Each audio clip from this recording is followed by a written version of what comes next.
예배드리신 여러분을 환영합니다.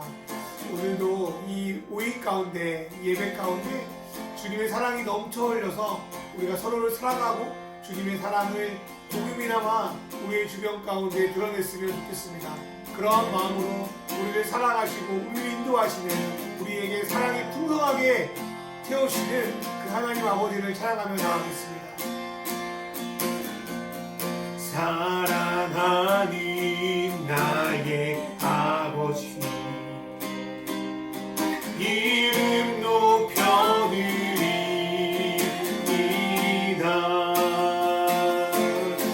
주의 나라 찬양 속에 임하시니 능력에 주께 찬송하는 고백합니다. 사랑하는 나의 아버지, 이름 높여드립니다. 주의 나라 찬양 속에 임하시니 능력에 주께 찬송하네. 전능하신 하나님 찬양, 언제나 동일하신 주, 전능하신 하나님 찬양, 영원히 다스리네.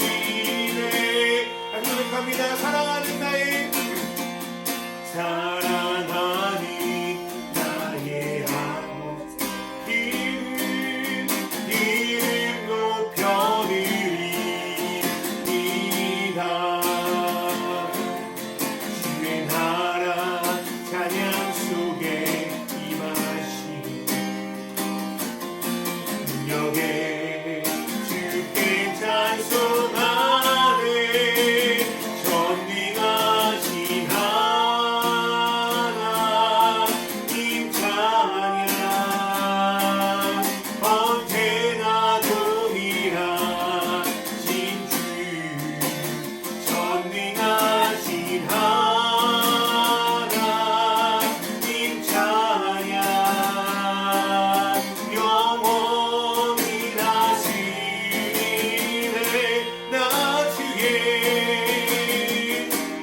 주의 이름 높이리. 나 주의 이름 높이리. 하늘로 뛰어오른 깃발처럼 주의 이름 높이려고. 나 주의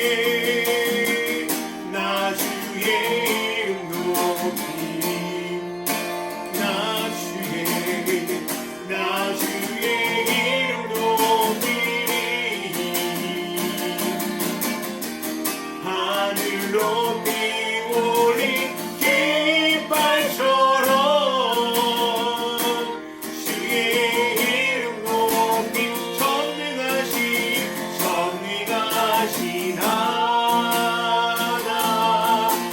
찬양, 언제나 동일하신 주, 전능하신 하나님 찬양, 영원히 전능하신 하나님 찬양, 언제나 동일하신 주, 전능하신 하나님 찬양, 영원히 다스리네. 하나님, 우리 가운데 임재하여 주셔서 우리를 다스려 주셔서, 성령 하나님 우리 가운데 임하여서 우리에게 말씀하여 주셔서, 하나님 나를 꿈꾸게 하시고 주님이 우리를 사랑하신 것처럼 우리도 서로 사랑하며 이 땅 가운데 주님의 사랑을 드러낼 수 있도록 오늘 예배 가운데 임하여 주시옵소서라고 우리 시간 기도하겠습니다. 주여 할렐루야 할렐루야 할렐루야 할렐루야. 하나님 우리 인자여 주시옵소서. 사랑하는 아버지 인자여 주시옵소서. 사랑하는 아버지 인자여 주시옵소서. 사랑하는 아버지 역사여 주시옵소서. 하나님 아버지 우리 가운데 말씀하여 주시옵소서. 하나님 아버지 주님의 사랑을 부어주시고 주님 우리를 그대로 안아주신 것처럼 우리도 이 귀한 우리를 그냥 안아주시옵소서. 하나님 아버지 하나님 마음으로 기도하고 있습니다. 하나님 마음으로 나오고 있습니다. 하나님 아버지 하나님 경직하게 하여 주시옵소서. 하나님 주의자들을 일하게 하시옵소서. 노노 세간으로 하나님 Let's keep going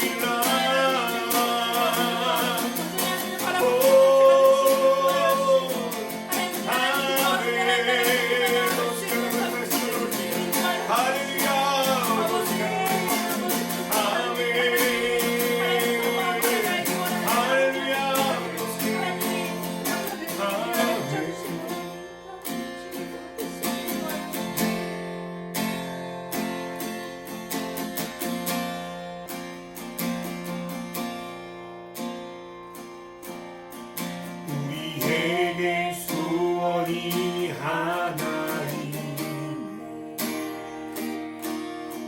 주님 다시 오실 그날까지 우리 가슴에 새긴 주의 십자가 사랑 나의 교회를 사랑해. 주의 교회를 향한 우리와 희생과 포기와 가난과 고난 나누며 죽음조차 우리 막을 수 없네. 교회를 이 땅에 마 교회를 교회되게 예배되게 우리 사용하소서. 진정한 부흥의 날 오늘 임하도록 우리 사용하소서. 다시 고백합니다. 우리에게 소원이 하나이네. 주님 다시 오실 그날까지 우리 가슴에 새긴 주의 십자가 사랑 나의 교회를 사랑해. 주의 교회를 향한 우리 마음 희생과 포기와 가난과 고난 나누며 죽음조차 우리 막을 수 없네. 우리 교회를 이 땅에 교회를 교회되게 예배되게 우리 사용하소서. 진정한 부흥의 날 오늘 임하도록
그늘 아래 내 소망이 있네.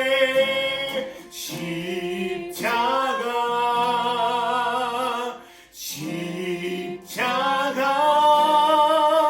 그 그늘 아래 내 생명이 있네. 하나님 아버지, 당신만이 생명이십니다. 예수님, 당신만이 나의 소망이십니다. 여전히 눈에 보이기에는 실패와 절망뿐이지만 그 십자가의 능력이 어제도 살리신 것처럼 앞으로도 살리실 것처럼 오늘 우리의 삶 가운데 찾아오셔서 우리를 살리시고 우리를 하나님의 뜻으로 하나님 나라의 통치로 이끄실 걸 확신합니다. 하나님 아버지, 예수님께서 우리를 가족으로 부르신 것처럼 우리도 주님 맡겨주신 형제 자매들을 가족으로 함께 사랑하고 섬기고 나누며 진실한 공동체를 꿈꾸고 있습니다. 하나님, 우리에게 인도하여 주시고 우리를 통하여 보이지 않지만 우리 공동체 가운데 역사하시는 예수 그리스도의 모습이 드러날 수 있도록 인도하여 주시옵소서. 오늘도 십자가를 붙들고 나아가오니 주님, 우리 안에 주님의 성령을 덧입혀 주시기 간절히 바랍니다. 예수님의 이름으로 기도드립니다. 아멘. 오늘 말씀은 고린도후서 2장 14절 말씀입니다. 항상 우리를 그리스도 안에서 이기게 하시고 우리로 말미암아 각처에서 그리스도를 아는 냄새를 나타내시는 하나님께 감사하노라. 아멘. 안녕하세요. 반갑습니다. 전 올해부터 예수 맛집 맛있는 교회를 오픈하기 위해서 준비하고 있는 박용호 목사입니다. 저번 주에 이어서 이번 주에도 꿈꾸고 있는 공동체에 대한 비전을 부족하지만 함께 나누려고 합니다. 우리는 가족이라는 단어의 또 다른 표현으로 식구라는 말을 즐겨 쓰죠. 식구는 한문으로 보니까 밥식, 입구로 같이 밥 먹는 사람의 의미를 가지고 있습니다. 쉽게 말해서 같이 밥 먹고 있는 사람이 바로 가족이다 라는 뜻입니다. 얼마 전 설 명절이 있었는데요. 우리는 왜 그렇게 명절 때마다 음식을 만들어서 먹는 거를 그렇게 반복할까요? 지겹지도 않을까요? 제가 생각해 볼 때 음식을 먹음으로써 내가 가족이구나, 내가 식구구나를 확인하려고 그러는 것 같습니다. 같은 김치, 같은 전이라도 집집마다 음식의 맛이 조금씩 다릅니다. 저도 명절 때 시댁도 가고 친정도 가지만 같은 김치라도 같은 떡국이라도 맛이 조금씩 달라요. 그렇기 때문에 가족들은 오랫동안 같은 맛이 나는 음식을 먹으면서 느꼈던 공통의 기억들이 있는 거예요. 지금은 비록 멀리 떨어져서 함께 먹지 못하지만 명절 때라도 함께 모여서 야, 우리 예전에 이런 밥 먹었지, 그때 이런 기분이었지, 그렇게 맛을 재현하면서 우리가 같은 것을 오랫동안 먹고 살았던 식구였구나, 가족이었구나를 확인하는 것이라고 생각합니다. 식사는 단순히 영양분을 섭취하는 자리가 아니에요. 음식을 통해서 같은 경험을 공유하고 더 나아가서 서로의 마음을 하나로 묶는 자리입니다. 그래서 어떤 철학자가요, 사람들과 함께하지 않고 음식을 먹는 거는 진정한 식사가 아니다. 그거는 마치 사료를 먹는 것과 다름이 없다. 그렇게 평하는 걸 제가 들었습니다.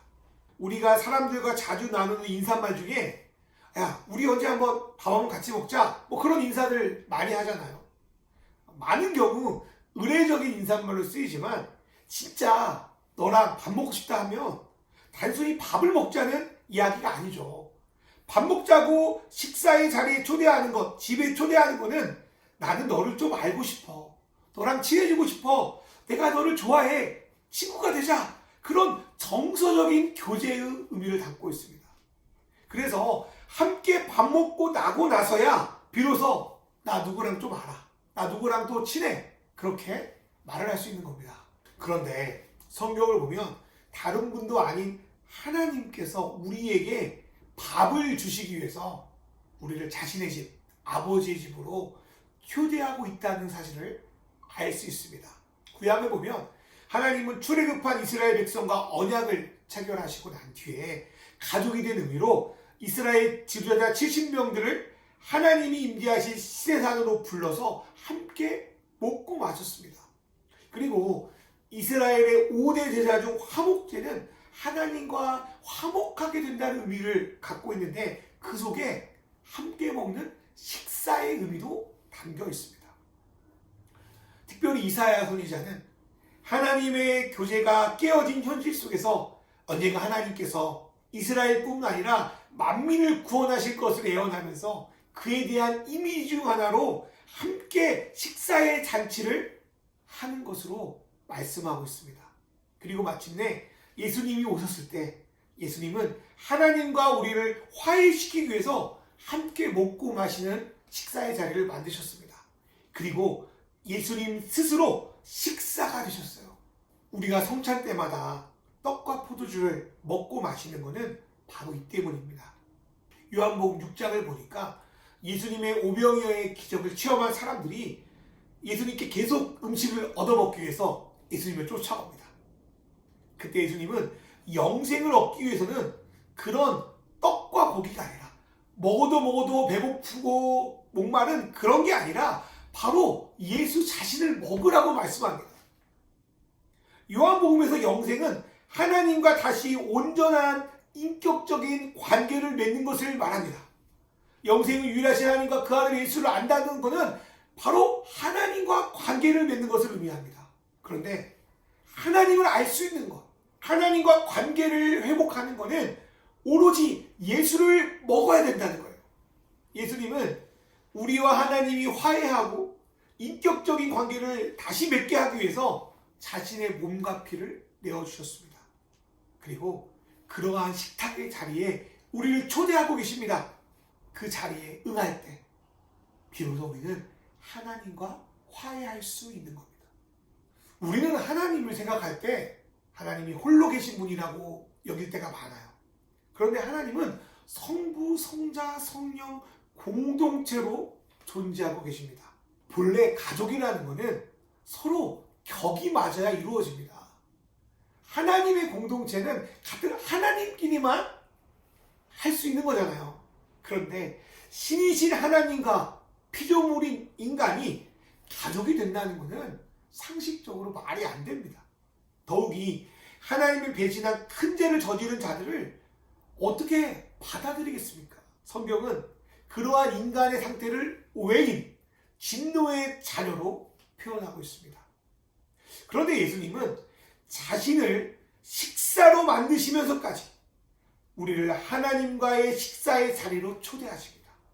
이것은 오로지 하나님의 은혜와 사랑이 아니면 도저히 설명할 수 없습니다.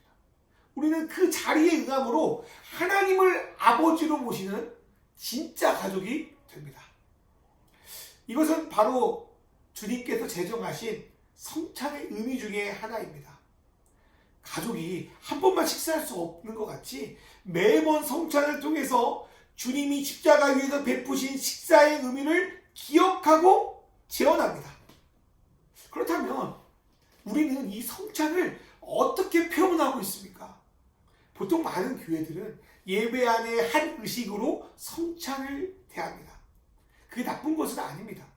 하지만 여러분 경험해봤을 거예요. 대부분의 이러한 의식은 우리가 진짜 한 가족이구나, 한 공동체라는 것이 솔직히 별로 느껴지지가 않습니다. 저는 성찬의 의미가 의식을 넘어서 실제 삶 속에서 교제로 나타내야 된다고 믿습니다. 주님이 우리를 아무런 조건 없이 초대해 주신 것처럼 혈연, 학연, 지역, 편견을 넘어서 주 안에서 가족된 자들이 친교의 교제를 함으로 예수를 먹고 서로를 나누는 일을 해야 된다는 것이죠. 예수님과 사도들이 있었던 1세기에는 오늘보다 신분이 엄격한 사이였습니다. 계층이 다르면 함께 밥 먹는 것 꿈도 못 꿉니다. 주인과 종의 관계뿐 아니라 남자와 여자도 함께 식사할 수 없었습니다. 특별히 사회에서 죄인이라고 낙인 찍힌 자들, 이방인들과는 같이 옆에 있는 것조차 싫어했습니다. 그런데 어떻게 계층이 다른 자들, 이방인들, 죄인들과 식사를 할 수 있겠습니까? 오히려 이런 자들과 식사하지 않는 것이 거룩한 것이고 하나님의 뜻을 따른다고 믿었습니다. 하지만 예수님이 이 땅에 오셔서 신분, 계층, 나이, 신분에 관계없이 그들을 만나고 그들과 함께 식사하고 그들과 따뜻하게 교제하고 그들의 아픔과 상처를 만지셨습니다. 그리고 복음을 전하셨습니다. 예수님이 이런 이들을 환대하고 또 그들의 초대를 받아들이고 그들의 집에 유하며 교제하기 시작하자 이들의 삶이 변화되는 놀라운 일들이 일어나기 시작합니다. 저는 이게 성경에서 말하는 찐사랑이라고 믿습니다. 그리고 오늘날에도 그러한 일이 나타날 거라고 믿습니다. 사랑은 추상적인 것이 아니라 구체적으로 나타나야 합니다. 예수님과 사도들은 늘 사랑을 강조합니다. 그런데 사랑은 다른 게 아니라 환대할 수 없는 자들을 주 안에서 환대함으로 그리스도의 사랑을 나타내는 겁니다. 실제 초대교회 때 많은 사람들은 이렇게 서로 사랑하고 환대하는 그리스도인들의 모습을 보고 그 공동체를 보고 예수님의 살아계심을 믿게 되었습니다. 예수님은 십자가 위에서 자신의 몸과 피를 우리와 하나님의 관계를 회복하기 위한 생명의 빵과 언약의 음료로 우리에게 주셨습니다. 이러한 엄청난 환대를 받은 사람은 그 사랑이 너무 크다 보니까 자연스럽게 주변의 사람들을 초대하고 친구가 되고 함께 그리스도를 먹으며 그분의 냄새를 드러내는 진짜 가족으로 자라나는 겁니다. 오늘 설교 제목에는 사람 냄새라는 단어가 들어가 있습니다. 저희 아내가 그 제목을 보고 정인의 노래가 생각난다고 그렇게 평을 했는데요. 여기서 제가 말하는 사람 냄새는 사람과 사람으로 서로를 편견 없이 대하는 것, 진심으로 듣고 공감해 주는 것, 자기 자신을 솔직히 드러내도 안전한 것, 자신의 것을 실제로 나누며 진실로 살아가는 것을 말합니다.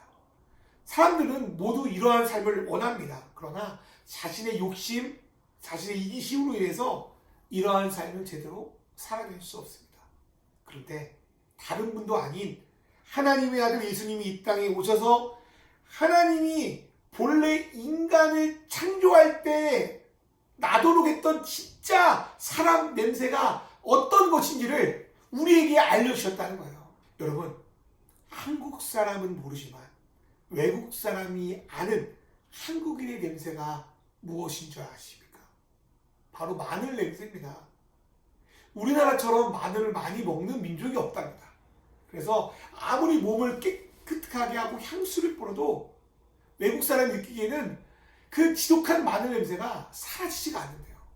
우리가 마늘을 먹어도 그 냄새가 납니다. 하물며 온 세상의 구주이신 그 예수를 우리가 먹었는데 매번 성찬을 하면서 예수의 몸과 예수의 피를 먹는데 그런 그리스도인 안에 그분의 맛과 그분의 냄새가 배겨나는 것은 당연한 거 아닙니까?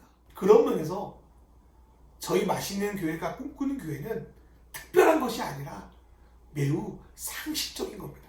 우리는 우리 안에서 그런 예수의 냄새, 진짜 사람의 냄새가 나는 가정교회 공동체를 꿈꿉니다. 어떤 분들은 가정교회가 집에서 예배를 드리는 교회라고 생각하십니다. 그렇게만 생각하면 장소만 집으로 바뀌었을 뿐 실제로 기존 교회와 별 다를 것이 없게 느껴집니다. 그런데 가정교회라는 것은 하나님을 아버지로 모시고 그리스도 안에서 진짜 가족이 되는 공동체를 말합니다. 이 시대에 살아가는 사람들은 기본적으로 외롭습니다. 왜냐하면 진짜 가족을 누리고 있지 않기 때문입니다. 혈연으로 묶인 가족이라고 하더라도 모두가 서로 제대로 살아가지 못합니다. 서로 미워하고 헐뜯는 사람도 많고요. 그래서 때론 가족이 남보다 못하기도 하다고 합니다. 뉴스를 보면 가족 간에 벌어질 끔찍한 일들이 우리를 가슴 아프게 합니다. 그렇다면 대한가족 공동체라고 말할 수 있는 이 시대의 교회는 어떻습니까? 물론 교회 안에서 서로 사랑하라고 서로 가르쳐서 형제라고 자매라고 부르라고 말을 합니다. 그런데 진정 서로 사랑하고 있을까는 의문이 듭니다. 만약 교회라고 하면서 신앙생활 잘하는 방법, 교회생활 적응하는 방법을 말 조심해, 말 돈다, 약점 들으면 안 돼, 누가 너 무시한다, 저 집사 믿지 마라, 사기친다, 그런 이야기들로 교회 신앙생활을 가르치고 있다면 그곳은 공동체가 아니라 조직일 경우가 많습니다. 이러한 곳은 서로 진정 사랑하는 공동체가 아니라 서로 체면을 차리는 곳이고요. 교회의 본질을 잃어버린 곳입니다. 예수님의 사랑을, 그 환대를 그대로 받아들인 사람은 그리스도 안에 있는 형제 자매를 진심으로 사랑할 수밖에 없습니다. 그리고 그러한 사랑을 서로를 향한 환대와 교제로 표현합니다. 저의 지난 10여 년간 교회 사역을 되돌아보면 저는 성도들과 진실한 교제를 할 때가 가장 재밌었고요. 가장 즐거웠습니다. 그런데 부교육자 때에는 서로 친해지고 교제해도 끝까지 있어주기 못하기 때문에 예를 들어 공동체 단계가 10레벨이라면 뭐 1, 2, 많으면 뭐 5, 6 이 정도밖에 못 가는 것 같아요. 그래서 나중에 제가 어느 교회 담임 목사님이 되면 정말 그런 진실한 가족 공동체를 이룰 수 있을까라고 생각해 봤어요. 그런데 각 교회마다 원하는 목회자의 상이 있어요. 그거에 맞춰서 살아가야 돼요. 나를 드러내지 못하고 그 갇혀진 틀 안에서 성도들을 대해야 되는 거예요. 그럴 경우에 성도들에게 진실하게 다가가는 건 매우 어렵다고 생각했습니다. 실제로 많은 교회 목사님들이 가장 어려운 것이 성도들과 진실한 교제를 하는 거예요. 가장 어렵대요. 저희 맛있는 교회는 그리스도 안에서 찐 가족 공동체가 되는 걸 꿈꾸고 있습니다. 그리고 함께할 가족들이 생기도록 기도하고 있습니다. 그렇다면 어떻게 하면 그리스도 안에서 그런 찐 가족이 될 수 있을까요? 제가 공동체에 대해서 공부를 하고 있거든요. 근데 하면 할수록 참 애매할 때가 많습니다. 왜 그럴까 생각해 봤거든요.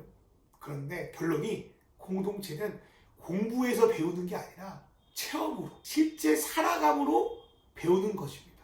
아무리 운동에 대해서 공부해도 운동을 직접 하지 않으면 그 공부가 아무런 의미가 없잖아요. 공동체도 마찬가지더라고요. 공동체에 대해서 뭐 세일 속으로 아무리 공부해도 내가 공동체로 살아내려는 시도를 하지 않으면 공동체가 무엇인지를 배울 수 없습니다. 그럼에도 불구하고 성경에서 찾아낸 공동체의 특징이 무엇인지 살펴보고 이런 공동체가 되게 해달라는 그런 마음으로 기도하며 나아갔으면 좋겠습니다.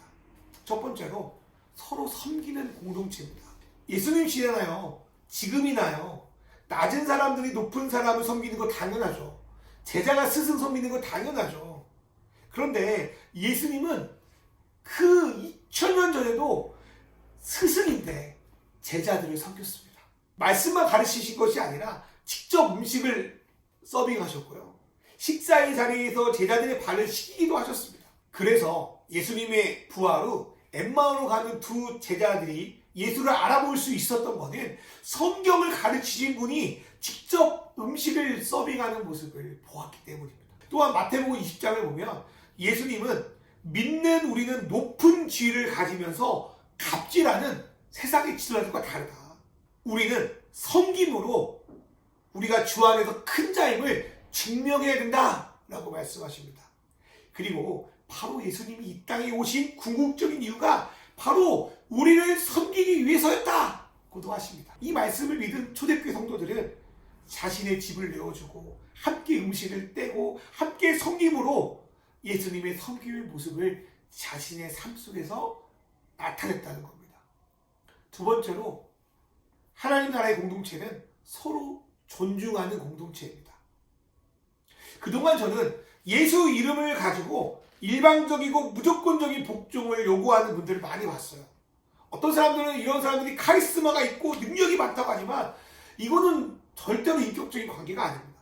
하나님께서도 나를 인격적으로 여기시는데 하나님의 이름을 이야기하면서 서로를 존중하지 않는다면 그거는 그리스도의 공동체로서 올바른 자세가 아닙니다.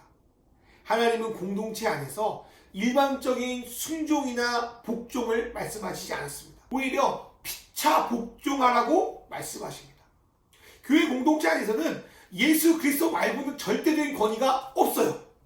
그래서 내가 아무리 경험이 많다고 해도 내가 틀릴 수 있음을 인정합니다.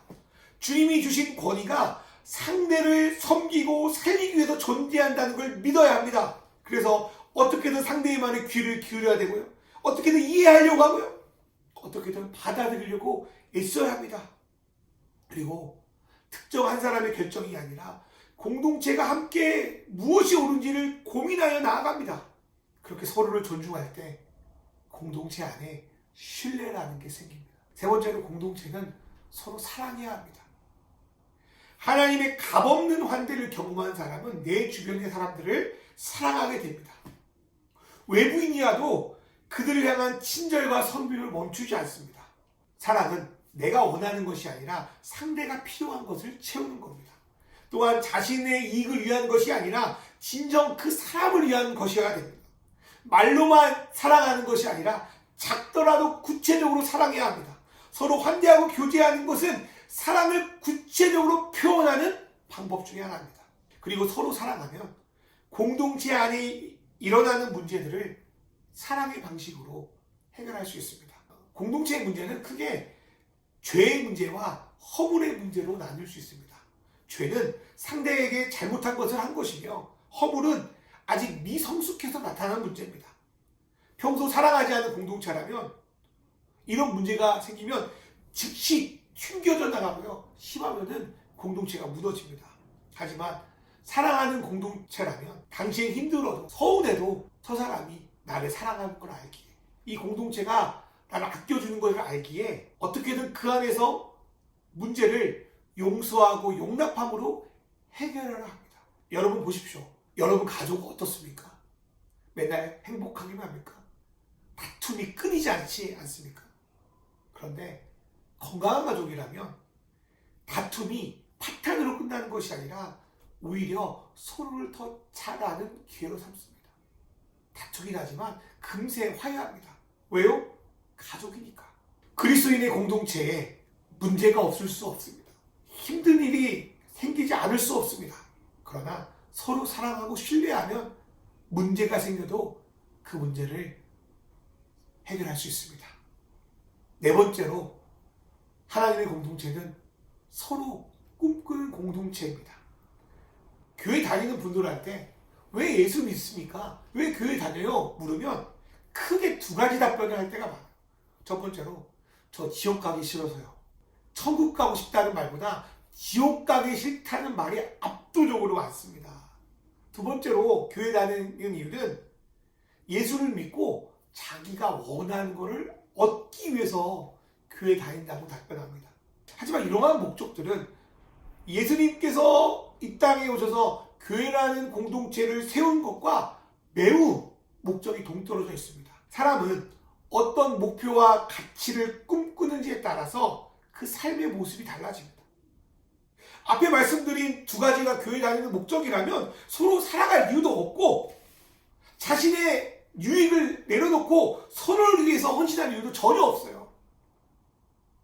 예수를 믿는 가장 중요한 목적 중에 하나는 그리스도 안에서 서로 사랑하는 진짜 가족이 생기는 겁니다. 이를 통해 하나님의 통치가 지금 우리 삶 속에서 나타나는 겁니다. 그리고 그 나타남을 통해서 실제 예수가 살아계심을 보여줄 수 있습니다. 만약 교회에서 예배드리고 교회당 예쁘게 꾸미는 것이 목적이라면 몇 명의 성도들만 은사를 활용하면 됩니다.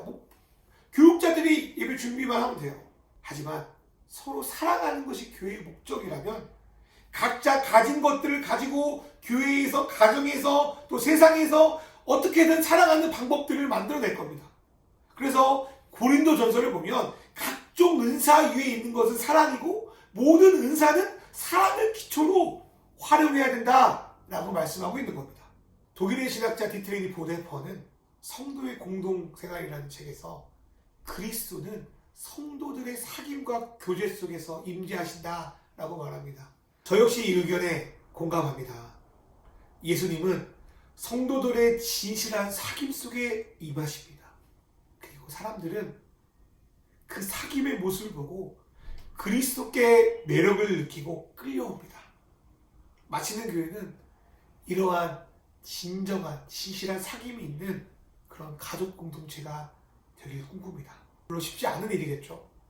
그러나 교회는 예수님이 주인이시기 때문에 주님 말씀에 순종함으로 나아가다 보면 서로 섬기고 존중하고 사랑하고 꿈꾸는 가족 공동체가 세워질 걸 믿습니다. 그런 공동체를 위해서 부족하지만 조금씩 나아가려고 합니다. 이 영상으로 예배하는 모든 분들의 신앙 공동체에서도 조직이 아니라 가족이 세워지는 축복이 넘치기를 소망합니다.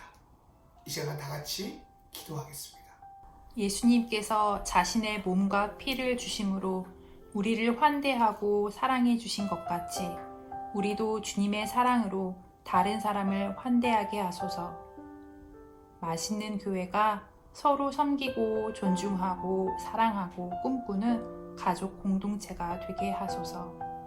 이 땅의 교회가 조직이 아니라 주 안에서 진정한 사랑을 나눔으로 세상이 교회 안에 그리스도를 온전히 보게 하소서. 이 시간 다 같이 기도하시겠습니다.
하나님 아버지, 하나님과 우리를 화해시키기 위해서 그 아들 예수 그리스도를 생명의 빵과 언약의 음료, 식사로 만들어 주셔서 우리가 다시 하나님의 영원한 식사의 교제, 영원한 집에 거하게 하심을 감사합니다.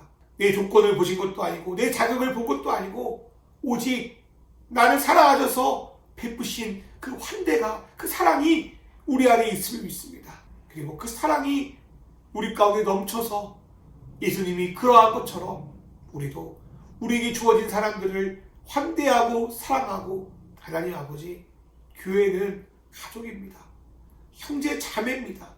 피상적인 그런 대화가 아니라 서로 나누고 서로를 알고 서로를 느끼고 서로를 가족으로 세워가는 그런 공동체의 삶을 살기 원합니다.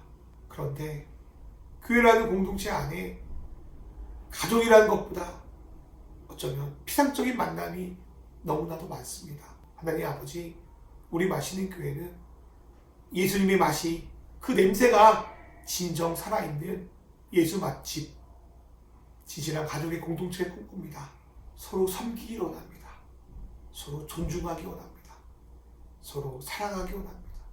서로 꿈꾸기 원합니다. 그리고 귀한 가족 공동체를 이 땅에서 이룰 수 있도록 인도하여 주시옵소서. 하나님 아버지, 이 땅에 교회들이 있습니다. 또 특별히 가족 공동체를 꿈꾸는 믿음의 교회들이 있습니다. 그분들의 모든 삶과 상황과 함께하여 주셔서 큰 교회가 생기는 것이 중요한 게 아니라 수많은 그리스도인의 가족 공동체가 생겨날 수 있도록 인도하여 주시고, 한국의 교회들이 조직이 아니라 가족으로 변할 수 있도록 축복하여 주시옵소서. 하나님 아버지, 코로나로 여러 가지 상황으로 힘들고 어려운 일들이 많이 있습니다. 하나님 찾아가 주셔서 하나님을 소망하게 하여 주시고 시험을 이기게 하여 주시고 어느 순간마다 하나님이 주시는 능력으로 모든 것을 할 수 있도록 주님 인도하여 주시옵소서. 이 모든 말씀 우리 주 예수 그리스도의 이름으로 기도드리옵나이다. 아멘.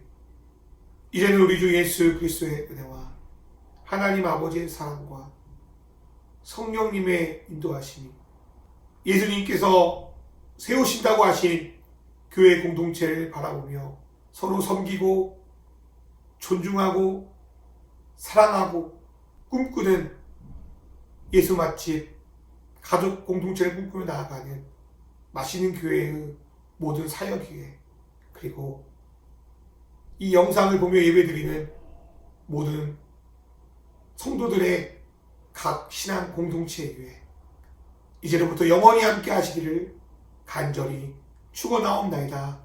아멘.